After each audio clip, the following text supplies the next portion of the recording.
A new study suggests that when people take certain actions after a breakup, they're more likely to be psychopaths. Here's the science. One of your exes might be a psychopath. Well, scientists generally prefer the term sociopath, since it has slightly less stigma associated with it. Actually, to be technical, the Diagnostic and Statistical Manual of Mental Disorders, or DSM, prefers antisocial personality disorder. What is sociopathy exactly? You're probably picturing Hannibal Lecter right now, especially since I just showed you a picture of him. While Lecter is an example of a sociopath, a lot of sociopaths aren't violent in nature. They just lack empathy. Essentially, a sociopath has no conscience. Sociopaths are amoral individuals who live for themselves. That doesn't necessarily make them murderers or even bad people, but they feel no remorse or guilt the way others do. It's a psychological state of being that makes a person incapable of caring about the emotions of others. A study from Oakland University shows a potential new symptom of this disorder. It's related to our romantic relationships, and it's extraordinarily interesting. Do you stay friends with your exes after a breakup?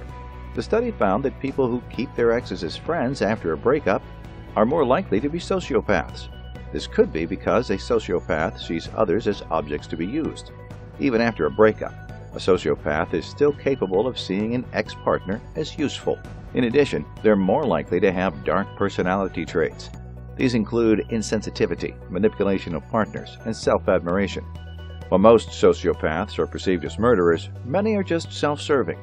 Emotional manipulation is a powerful tactic that sociopaths employ. These individuals keep their exes around for self-serving reasons. In the study, the sociopath often said that they kept their exes around for established loyalty, sexual access, and other pragmatic reasons. It had nothing to do with their feelings for the person. They likely never had feelings for the person in the first place. Basically, if you can't let go, you're more likely to be a sociopath. Hey, they call it ending a relationship for a reason. With that said, this study mainly refers to people who can't stand the thought of letting go. If they are incapable of separation, they might be using you. If you're a casual friend or acquaintance of your ex, it's probably not a big deal. Don't freak out and assume that one of you is a sociopath. Chances are good that you're just a friendly person. Not every couple that remains friends after breaking up is unhealthy. However, it's something to consider if someone is acting particularly clingy. In case you're paranoid, here are a few of the other signs of sociopathy. Sociopaths need less sleep, and they may dislike the idea of sleeping.